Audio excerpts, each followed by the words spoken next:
In this video, I'll show you how to create this trending choose 5 movie franchises, add your story on Instagram. So if you want to become a part of this trending add your story, then let me show you how to create this. So before you start, you want to first go to your Play Store or your App Store, search for Instagram and make sure that's been updated to the latest version. Now once that's updated, go ahead and open the app.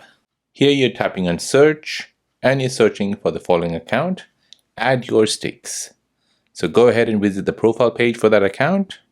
Once you're here, scroll down until you see the highlight section and you're looking for Feb 2024 P1. So if you see it, go ahead and tap on it. Now go ahead and browse through these trending add your story until you find the one that you're looking for. And there it is. Go ahead and tap on add yours. And now go ahead and take a picture or upload a picture. Use the pen tool to choose 5 movie franchises and then post this to your Instagram story. So there you go. That is how to create choose 5 movie franchises, add your story on Instagram.